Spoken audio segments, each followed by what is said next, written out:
En las manos del Dios vivo es el título para el estudio en esta hora. Y quisiera comenzar, ¿verdad? Cuando decimos en las manos del Dios vivo, pues a nosotros puede ser que nos venga a la mente que está muy lindo y está muy bueno estar en las manos de Dios, ¿no? Qué lindo que Dios nos tenga en sus manos, ¿no? Sin embargo, el vocablo para este título sale de un versículo que no suena tan bonito de primera instancia y se encuentra en Hebreos 10:31. Hebreos 10:31 dice: horrenda cosa es caer en las manos del Dios vivo. Así que lejos de parecer que es bueno estar en las manos del Dios vivo, este versículo pareciera sugerir que horrenda cosa caer en las manos del Dios vivo. ¿Y qué quiere decir este versículo? Porque ciertamente hay otros versículos que nos sugieren lo contrario. Por ejemplo, tenemos la experiencia de David, cuando David censó al pueblo y su pecado de censar al pueblo, porque, ¿verdad? Valga la aclaración, fue pecado censar al pueblo porque David lo hizo como un estudio para ver cuánto él había prosperado el reino y para vanagloriarse de lo bueno que había sido su reinado y lo próspero que había sido su reinado. Entonces, él pecó en cuanto a censar al pueblo y con esas intenciones particulares, porque sí, también es cierto que en otros momentos Dios mandó a censar al pueblo, especialmente bien temprano en la historia del pueblo de Israel. Dios había mandado a contar los varones, ¿verdad? Con propósitos específicos, ¿no? Pero el problema aquí estuvo en el propósito del censo de David. Y David había sido hasta advertido por Joab que no hiciera tal cosa. Sin embargo, él como quiera lo hizo. También, si quieren saber más información acerca de qué lleva a contar los hombres, a mirar cuántos carros de caballo, ¿verdad? Hombres de caballo y carrozas de caballo y cuánto se tiene para la guerra y todo eso, para contabilizar todo eso y cómo eso constituye para el pueblo de Dios un pecado, porque se está confiando en lo que se tiene y no en Dios. Consulten Deuteronomio capítulo 17, donde Dios advertía que el que fuera rey de Israel, cuando el pueblo pidiera rey, sí, que no se valiera ni se confiara en ese tipo de cosas, ¿verdad? Pero eso es ya una asignación por ahí. Entonces vemos que fue un pecado para David censar al pueblo, y cuando él cobra conciencia de su pecado, Dios envió a él al profeta Gad, y Gad le da a escoger, ¿verdad? Dios por medio del profeta le da a escoger tres diferentes castigos, y la respuesta de David es la siguiente. En 2 Samuel 24:14 dice: entonces David dijo a Gad: en grande angustia estoy, ruego que caiga en la mano de Jehová, porque sus miseraciones son muchas, y que no caiga yo en manos de hombres. Así que vemos un aparente contraste, o una aparente contradicción, o no contradicción, porque es que no es una contradicción, pero Pablo dice que horrenda cosa es caer en las manos del Dios vivo, y David dice que él ruega, que él quiere, que él desea, que él anhela caer en manos de Jehová, porque sus miseraciones son muchas, sus misericordias son muchas, y no desea estar en las manos de los hombres. Así que por un lado se dice que horrenda cosa es caer en las manos del Dios vivo, y por otro lado David en su pecado prefiere estar en las manos de Jehová, porque sus misericordias son muchas, y no caer en manos de hombres. Esto era él evadiendo que viniera invasión, ¿no? Y que él fuera tomado, ¿verdad? Y que hombres enemigos de él y de su pueblo se enseñorearan sobre ellos. Así que él prefería caer en las manos de Jehová que caer en las manos de los hombres, y lo dice claramente. ¿Por qué? Porque sus misericordias son muchas. También en Salmo 145:9 leemos lo siguiente: bueno es Jehová para con todos, y sus misericordias sobre todas sus obras. Así que el hecho de que Jehová tiene misericordia para con todos, no solamente es conocido por David, sino que también, por ejemplo, el profeta Miqueas escribió en Miqueas 7:18, ¿qué Dios como tú que perdonas la maldad y olvida el pecado del resto de su heredad? No retuvo para siempre su enojo porque es amador de misericordia. Así que Dios se presenta como perdonador de maldad, que olvida el pecado, que no retiene para siempre su enojo, que ama la misericordia, que es amador de misericordia. Los hombres no son así. Los hombres no perdonan la maldad. Los hombres, los hombres se olvidan, eh, ¿verdad? De cualquier relación, de cualquier... O sea, se olvidan de que su prójimo es también un hijo de Dios y que guarda relación, y si me hizo algo, me la tiene que pagar. Entonces, es difícil que un hombre se olvide del pecado que se le cometió, ¿verdad? De una falta que se le cometió. Por ahí hay refranes que dicen, yo perdono pero no olvido. Pero aquí se enfatiza en que Dios perdona y olvida. Entonces, este conocimiento de Dios, de ser misericordioso, de que sus misericordias son muchas, de que es bueno para con todos, no para con uno, no para con los mejorcitos, sino para con todos, o para los menos malos, no, para con todos Dios es bueno. Y esa bondad reside en que sus misericordias son para con todas sus obras, es decir, todo lo que Él obra, y sobre todo aquello que Él creó, Él tiene misericordia, y sus obras para con todos son obras de misericordia. Por eso David elegía y quería caer en las manos de Dios aún en su pecado, porque él sabía que sus misericordias son muchas.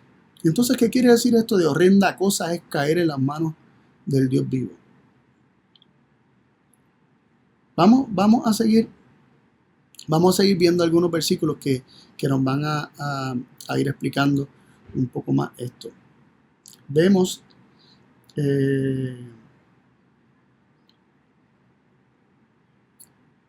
cómo son los hombres, ¿no? David eligió las misericordias de Dios porque, ¿verdad? Y caer en las manos de Dios porque sus misericordias son muchas, porque Dios es misericordioso. Pero ¿cómo es el hombre? En Salmo 106, 41 y 42 leemos lo siguiente: y entrególo en poder de las gentes, y enseñoreáronse de ellos los que los aborrecían, y sus enemigos los oprimieron y fueron quebrantados debajo de su mano. ¿Qué es lo que ocurre cuando se cae en las manos de los hombres? Dice que se enseñorean, aborrecen, oprimen, quebrantan. Todo eso se menciona en el Salmo 106, 41 y 42, que es lo que ocurre cuando Dios entrega al hombre en manos de los hombres. Que también se nos dice acerca de los hombres en Proverbios 12:10, lo siguiente nos dice: el justo atiende a la vida de su bestia, mas las entrañas de los impíos son crueles. Así que el hombre es cruel, el hombre pecador es cruel, los enemigos de Dios son crueles, y cuando Dios entrega a algún pueblo a sus enemigos, precisamente lo que se puede esperar es crueldad, lo que se puede esperar quebrantamiento, opresión, ser aborrecido, que se enseñoreen sobre ellos, ¿no? Que los opriman, que los aplasten, que pongan cargas sobre sus hombros.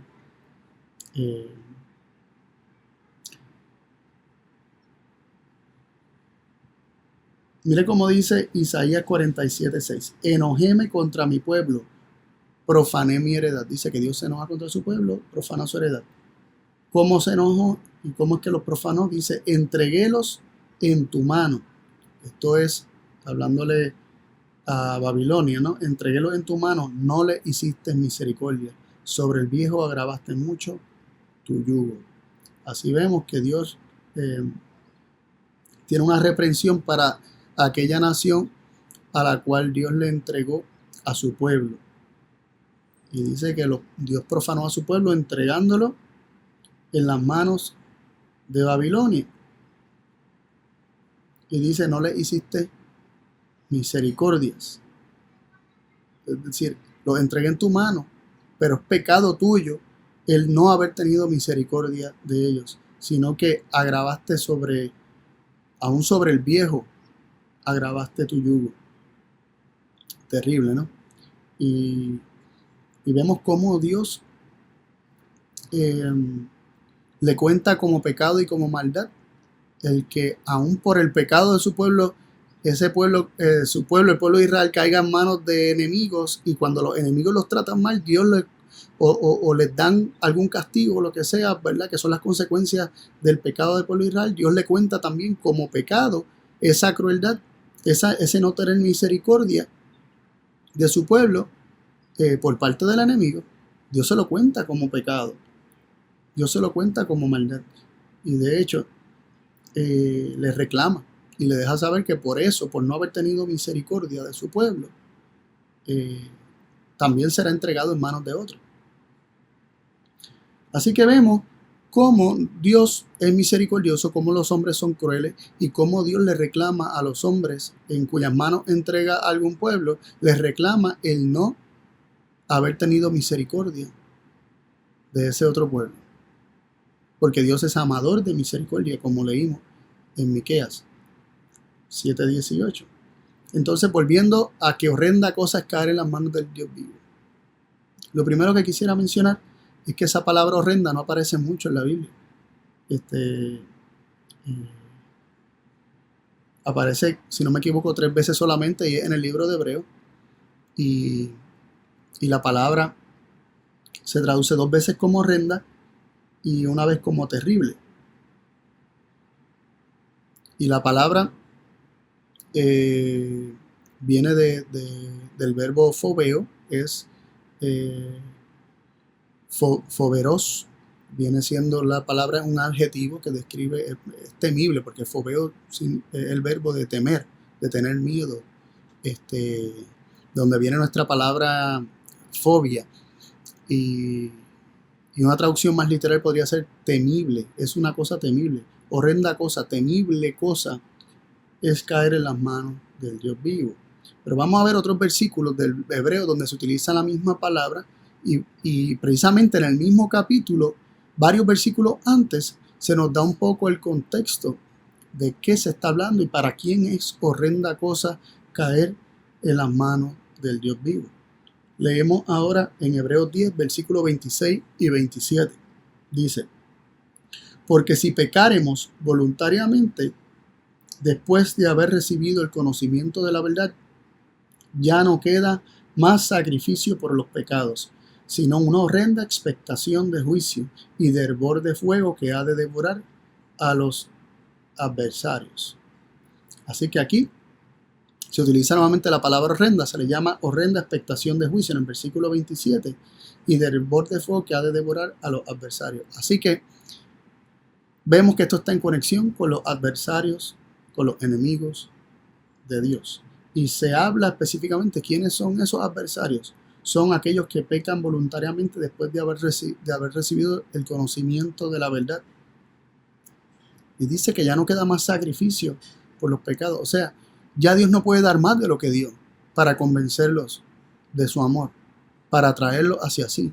Si la revelación, el haber comprendido el sacrificio que ya Dios dio de dar a su Hijo, de entregarlo todo por nosotros, si eso no te convence de su amor, si el comprender ese precio que Dios pagó, el riesgo en el que se incurrió para reconciliarnos con Dios, para Dios demostrarnos a nosotros que Él nos ama, para Dios revelarnos, manifestarnos su vida, que Él nada hace de sí mismo, nada busca para sí, no busca lo suyo, sino que se entrega por completo y que lo entrega todo sin reservas, sin escatimar nada.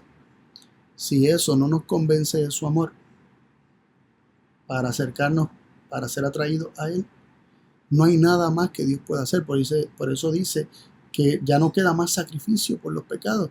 Ya Dios no puede hacer otro sacrificio que ya no hiciera, que ya no haya hecho, para revelar su amor y de esa manera convencernos de que no hay mayor amor que el suyo. Pero vemos que la persona que incurre en esa actitud, esa persona que resiste esa revelación de la verdad, que se revela en contra aún después de haber tenido la revelación de esa verdad y voluntariamente peca y voluntariamente se revela. Dice que lo que le queda, dice, ya no queda más sacrificio por los pecados, sino que lo que queda es una horrenda expectación de juicio. ¿En quién queda esto? En el adversario, en el que peca, en el que se revela voluntariamente. Lo que queda es una horrenda expectación de juicio, una horrenda esperanza de juicio. Es decir, lo que es descrito como horrendo aquí es esa expectación de juicio. Y la expectación está en el individuo, está en el que pecó, en el que se rebeló voluntariamente. Y dice que lo que queda es expectación de juicio. Y la palabra horrenda o el adjetivo horrendo modifica tanto la expectación del juicio. La expectación del juicio horrenda, es temible. Es una temible expectación de juicio, una horrenda expectación de juicio, y también es un horrendo hervor de fuego que ha de devorar a los adversarios. En inglés dice fiery indignation, que es una indignación de fuego. Otras versiones en español dicen celo, un celo de fuego. En inglés también se utiliza, en algunas otras versiones también zeal, que es un celo, ¿no?, de fuego. Es algo interno, no es algo de la mente, algo del corazón. Es algo que se siente internamente. La expectación de juicio es un proceso mental, y el hervor de fuego que devora a los adversarios también es un proceso interno, un proceso mental. Y conectado a esto es que dice que horrenda cosa es caer en manos del Dios vivo, porque el que está experimentando esta experiencia horrenda es aquel que es adversario, aquel que voluntariamente se ha revelado, aquel que ha rechazado toda manifestación que Dios ha hecho de la verdad, de quién es Él, de su amor, etcétera, y ya no es movido a arrepentimiento por rechazar ese conocimiento de Dios. Lo que queda en el hombre es una horrenda expectación de juicio. Pero eso no es infligido de manera externa, sino que es algo que procede del hombre. Es una expectación de juicio, es una expectación de condenación. Pues la palabra juicio y condenación en el Nuevo Testamento muchas veces es la misma, ¿no? Viene del verbo crino, ¿no? Y juzgar y condenar muchas veces se utilizan intercambiables en la palabra, ya eso lo hemos estudiado anteriormente. Y vemos que esa horrenda expectación es de condenación. Pero ¿quién lo espera?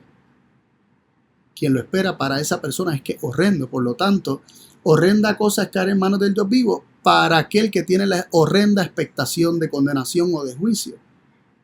Para aquel que entiende que así es Dios. Y también esa horrenda hervor de fuego que ha de devorar a los adversarios, precisamente ese es el fuego.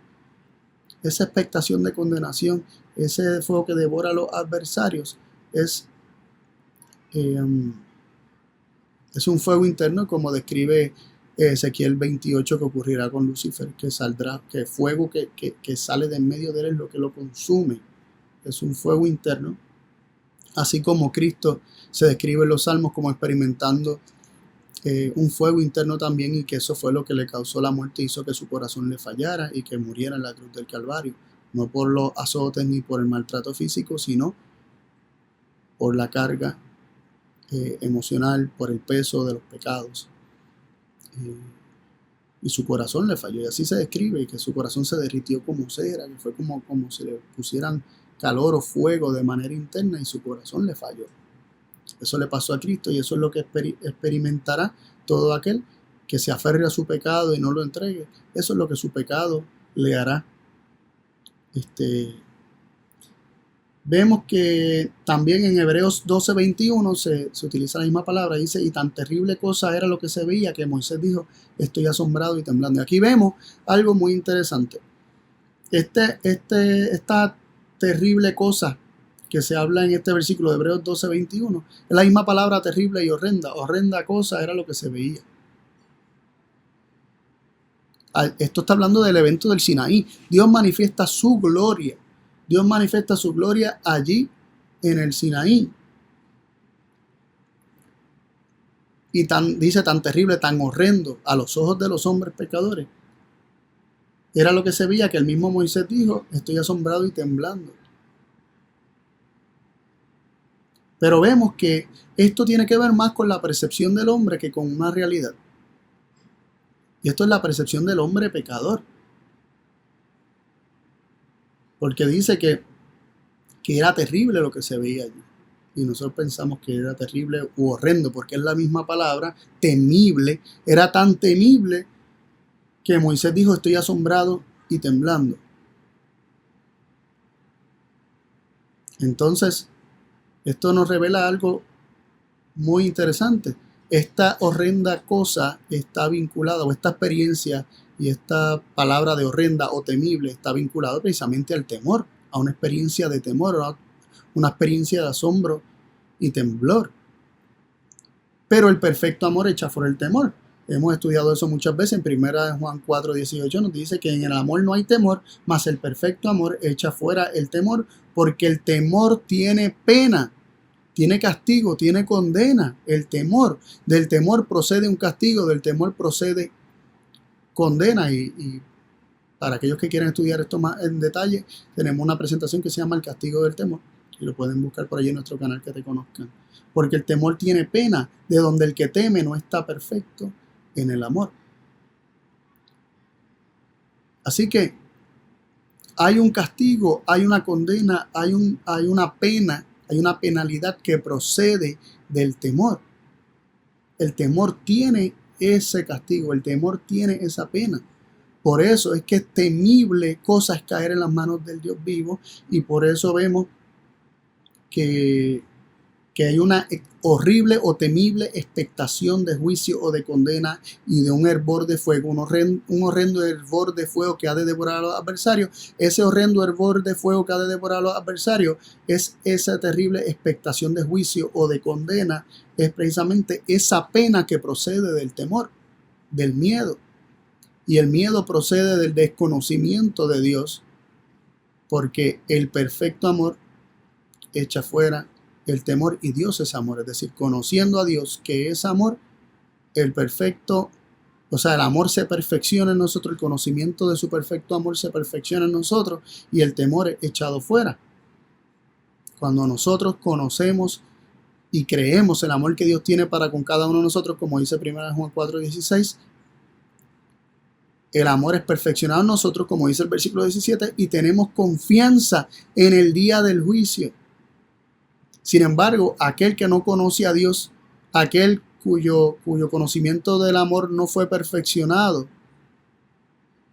¿qué sucede? Tiene miedo, tiene temor, y por lo tanto ha de experimentar un castigo, una pena. Pero esta pena procede del temor. El temor tiene pena, el temor trae consigo pena. Así que ese horrenda cosa que cae en las manos del Dios vivo se refiere a una experiencia para el pecador impenitente que no se arrepiente, que no conoce a Dios, que rechazó el conocimiento que Dios le dio acerca de sí mismo, y por lo tanto se queda con su temor, se queda con sus falsos conceptos acerca de Dios, se queda con todo eso, y su temor y su miedo le va a pagar, le va a provocar una condenación tan profunda, una pena, un castigo tan grande, que es descrito como un hervor de fuego.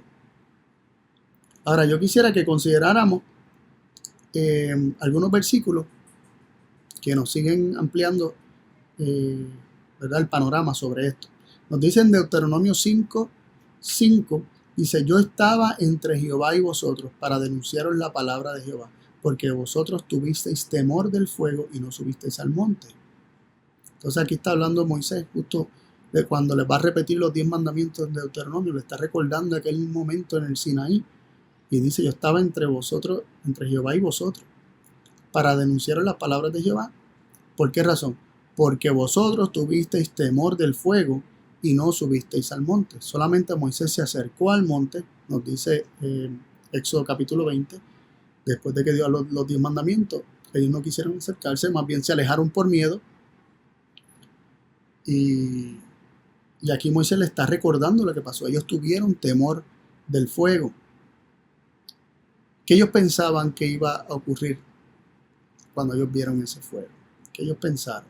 El versículo 25, allí mismo en Deuteronomio 5, versículo 25 leemos: ahora pues, ¿por qué moriremos? Que este gran fuego nos consumirá. Si tornáremos a oír la voz de Jehová nuestro Dios, moriremos. Ellos pensaban que iban a morir ante la presencia de aquel fuego, pero la realidad es que aquel fuego no era un fuego de hombre, no era un fuego terrenal, no era un fuego común y corriente. Era la gloria de Dios que les parecía a ellos como un fuego. En Éxodo 24, 17 se nos dice precisamente eso. Dice: y el parecer de la gloria de Jehová era como un fuego abrasador en la cumbre del monte a los ojos de los hijos de Israel. Es decir, a los ojos de los hijos de Israel, la gloria de Jehová, el parecer de la gloria de Jehová se les parecía como un fuego abrasador. Es tan deslumbrante su gloria que parecía un fuego abrasador. Y ellos tuvieron temor y se alejaron de la gloria de Dios. Igualmente, cuando Moisés más adelante desciende del monte y el rostro le resplandecía, ellos también se alejaron.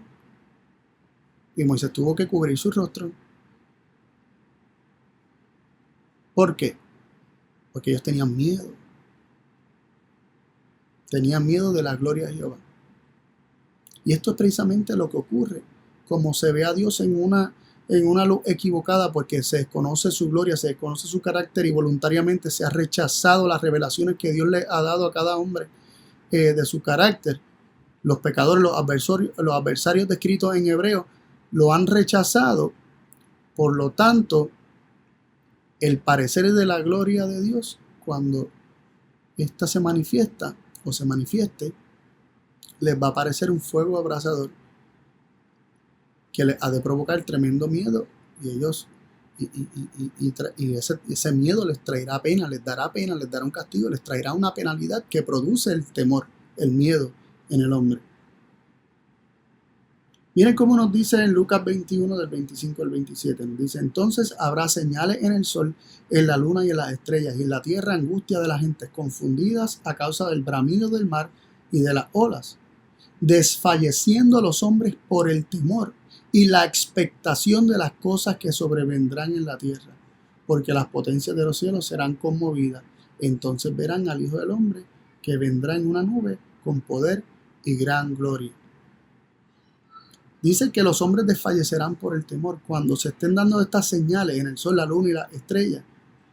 Dice que habrá angustia de la gente y estarán confundidas debido al bramido del mar. Y los corazones de los hombres, ¿verdad? Desfalleciendo los hombres por el temor. El temor produce desfallecimiento. Y también dice por la expectación de las cosas que vendrán. Se vincula el temor como aquello que produce desfallecimiento, pero también se dice que la expectación de las cosas que vendrán sobre la tierra les produce ese desfallecimiento. ¿Y qué va a ocurrir? Se verá al Hijo del Hombre en la nube con poder y gran gloria. La gloria de Jehová era para ellos como un fuego, ¿verdad? Y tuvieron miedo igualmente a aquellos que desfallecen por el temor. ¿Cómo va a ser la gloria entonces del Hijo del Hombre cuando venga Cristo? Va a ser también como un fuego para ellos. Por eso es que, ¿verdad? No está aquí el versículo, pero en otro versículo dice: por eso es que dirán a las piedras, a los montes, que caigan sobre los hoyos, sobre ellos, y que los escondan de la gloria del rostro, dice. Así que vemos cómo la expectación de las cosas que vienen por parte de los pecadores los hace desfallecer ante la manifestación de la gloria de Cristo. En Mateo 25, 14 en adelante también leemos lo siguiente: porque el reino de los cielos es como un hombre que yéndose lejos llamó a su siervo y le entregó sus bienes. Esta es la parábola de los talentos. A uno dio 5 talentos, y a otro 2, y a otro 1, y a cada uno conforme a su capacidad. Y se fue lejos. Y el que había recibido 5 talentos fue y negoció con ellos y ganó otros 5 talentos. Asimismo, el que había recibido 2 ganó también otros 2. Pero el que había recibido 1 fue y cavó en la tierra y escondió el dinero de su señor. Después de mucho tiempo vino el señor de aquellos siervos y arregló cuentas con ellos. Y llegando el que había recibido 5 talentos, trajo otros 5 talentos, diciendo: Señor, 5 talentos me entregaste, aquí tiene, he ganado otros 5 talentos sobre ellos. Y su señor le dijo: Bien, buen siervo fiel, sobre poco has sido fiel, sobre mucho te pondré, entra en el gozo de tu señor. Llegando también el que había recibido 2 talentos, dijo: Señor, 2 talentos me entregaste, aquí tienes, he ganado otros 2 talentos sobre ellos. Su señor le dijo: Bien, buen siervo y fiel, sobre poco has sido fiel, y sobre mucho te pondré, entra en el gozo de tu señor. Pero llegando también el que había recibido 1 talento, dijo: Señor, te conocía que eres hombre duro, que ciegas donde no sembraste y recoges donde no esparciste, por lo cual tuve miedo y fui y escondí tu talento en la tierra. Aquí tienes lo que es tuyo. Respondiendo su señor le dijo: Siervo malo y negligente, sabías que ciego donde no sembré y que recojo donde no esparcí, por tanto debías haber dado mi dinero a los banqueros y al venir yo hubiera recibido lo que es mío con los intereses. Aquí nos llama la atención la percepción de aquellos que recibieron los talentos de parte de su señor. Uno recibió 5, otro 2 y otro 1. El que recibió 5 y el que recibió 2, ambos no tuvieron temor de negociar con esos talentos, y al negociar con esos talentos lograron duplicar lo que se les había dado. ¿Qué contraste entre la osadía, la confianza que ellos tuvieron de negociar con aquello que no era de ellos, que se les había confiado, y llegar a multiplicarlo?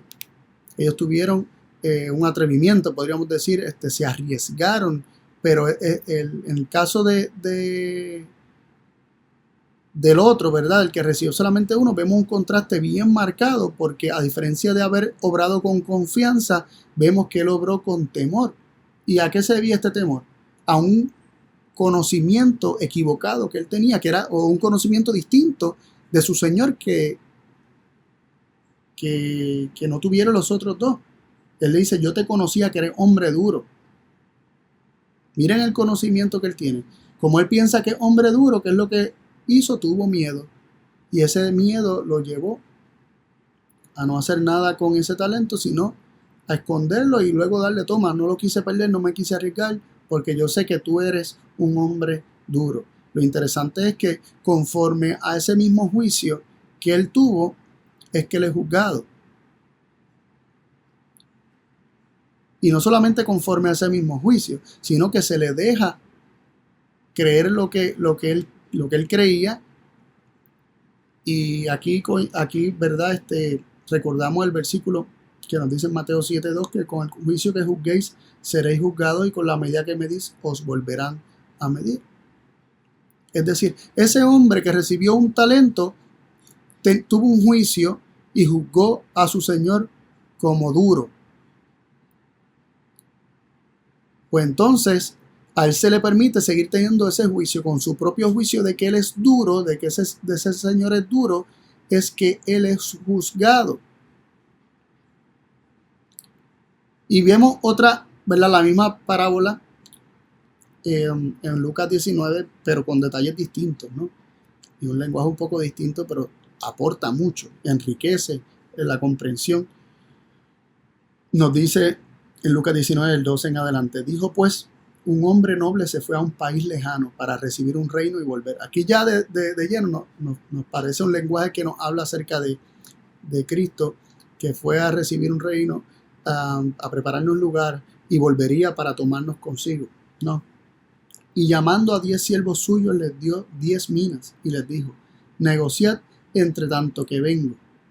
Pero sus conciudadanos le aborrecían y enviaron tras él una embajada diciendo: no queremos que este reine sobre nosotros. A los suyos vino y los suyos no le recibieron. Aconteció que, vuelto él, después de recibir el reino, mandó llamar ante él a aquellos siervos a los cuales había dado el dinero, para saber lo que había negociado cada uno. Vino el primero diciendo: Señor, tu mina ha ganado 10 minas. Y él le dijo: está bien, buen siervo, por cuanto en lo poco has sido fiel, tendrás autoridad sobre 10 ciudades. Vino otro diciendo: Señor, tu mina ha producido 5 minas. Y también a este dijo: tú también sé sobre 5 ciudades. Vino otro diciendo: Señor, aquí está tu mina, la cual he tenido guardada en un pañuelo, porque tuve miedo de ti, por cuanto eres hombre severo, que tomas lo que no pusiste y ciegas lo que no sembraste. Entonces él le dijo: mal siervo, por tu propia boca te juzgo. Sabías que yo era hombre severo, que tomo lo que no puse y que ciego lo que no sembré. ¿Por qué no, pues no pusiste mi dinero en el banco para que al volver yo lo hubiera recibido con los intereses? Vemos aquí lo mismo, ¿verdad? Con el detalle de que se dice de que tuve miedo de ti por cuanto eres hombre severo. Es el miedo y nuestro concepto de Dios que produce el miedo lo que eventualmente, cuando se manifieste la gloria de Cristo en su venida, trae una terrible expectación de juicio que devora a los adversarios. Miren cómo dice Job 11:20. Mas los ojos de los malos se consumirán y no tendrán refugio, y su esperanza será agonía del alma. Lo único que pueden esperar es agonía del alma. Cuando sus ojos contemplen al Rey en su hermosura, no tendrán en quién refugiarse. Y lo único que esperarán será agonía del alma. En Judas 1:21 dice: conservaos en el amor de Dios, esperando la misericordia de nuestro Señor Jesucristo para vida eterna. Vemos dos esperanzas muy distintas. Y esto en relación a la expectación, ¿no? A la expectativa, a la esperanza. Unos esperan agonía del alma, otros esperan en la misericordia del Señor Jesucristo. ¿Cuál es la diferencia? El conocimiento que se tiene de Él, el conocimiento que se tiene de Dios. El conocimiento que se ha aceptado y se ha abrazado, y el conocimiento que se ha rechazado y resistido. Uno produce confianza y amor y paz, y la otra produce temor, miedo, castigo, pena, hervor de fuego. En Isaías 33, del 10 al 17, leemos lo siguiente: ahora me levantaré, dice Jehová. Cuando el Señor se levante, ¿no? Cuando se muestre, cuando se revele. Ahora seré exaltado, ahora seré engrandecido. Concebisteis hojarasca, rastrojo daréis a luz. El soplo de vuestro fuego os consumirá. Mira cómo se le dice, que lo que los consume es el soplo de su propio fuego. Los pueblos serán como cal quemada, como espinos cortados serán quemados con fuego. Oíd los que estáis lejos lo que he hecho, y vosotros los que estáis cerca, conoced mi poder. Los pecadores se asombraron en Sión, espanto sobrecogió a los hipócritas. ¿Quiénes se espantan? Los hipócritas, los pecadores, son los que se asombran, los que quedan con una horrible expectación de juicio, que aquellos para quienes es horrible cosa caer en manos del Dios viviente, del Dios vivo, es para los pecadores y para los hipócritas. ¿Quién de nosotros morará con el fuego consumidor? No podemos morar con el fuego consumidor. ¿Quién puede morar con el fuego consumidor? ¿Quién puede estar de pie? ¿Quién de nosotros habitará con las llamas eternas? el que camina en justicia y habla lo recto, el que aborrece la ganancia de violencias, el que sacude sus manos para no recibir cohecho, el que tapa sus oídos para no oír propuestas sanguinarias, el que cierra sus ojos para no ver cosa mala, éste habitará en las alturas. Fortaleza de roca será su lugar de refugio. Se le dará su pan y sus aguas serán seguras. Tus ojos verán al rey en su hermosura, verán la tierra que está lejos. Cuando el Señor se levante, cuando el rey se levante, va a haber dos pueblos. Verán lo mismo. Unos verán al rey en su hermosura, mientras que otros, ante esa revelación de la gloria de Dios, cuando Él es exaltado y engrandecido, cuando Él se levanta, el soplo de su fuego los consume, el de ellos. Dice el Señor que el soplo de vuestro fuego os consumirá. Y serán como cal quemado, espinos cortados que serán quemados en el fuego. Son aquellos que estarán en asombro y en espanto. Aquellos que están en esa experiencia son los que van a ser consumidos. Y para ellos están cayendo en las manos del Dios vivo. Y para ellos es horrenda cosa estar en manos del Dios vivo. Pero lo que está ocurriendo, esa expectación de juicio y del bol de fuego que devora a los adversarios, es algo que procede de su temor. Es algo que procede de la expectación de la condenación, de lo que ellos esperan, debido a sus conceptos, debido a que ellos juzgaron a Dios como siendo hombre severo. Y precisamente por su miedo experimentan todo esto. Y quisiera terminar con un versículo muy bonito que dice en Juan 10, 27 al 29 lo siguiente: mis ovejas oyen mi voz, y yo las conozco y me siguen, y yo les doy vida eterna, y no perecerán jamás, ni nadie las arrebatará de mi mano. Mi Padre que me las dio es mayor que todos, y nadie las puede arrebatar de la mano de mi Padre. Hay dos formas en las que podemos estar en las manos de Dios. La Biblia nos dice que podemos estar en las manos de Dios como una cosa horrenda, como una experiencia de una cosa horrenda. ¿Por qué? Porque se ha rechazado su amor, se ha rechazado el sacrificio que Él hizo por nosotros al entregar a su Hijo. Hemos rechazado esa revelación de su amor. Por lo tanto, hemos rechazado su carácter y nos quedamos con falsos conceptos de su carácter, y esto solamente produce temor en nosotros, que trae pena, que trae castigo, que trae expectación de condena y de juicio, que trae ese hervor de fuego que devora a los adversarios, y por lo tanto, horrenda cosa es caer en manos del Dios vivo a los ojos de los adversarios y de los pecadores, de aquellos que no se arrepienten y que no son movidos al arrepentimiento debido a la manifestación y revelación del amor de Dios.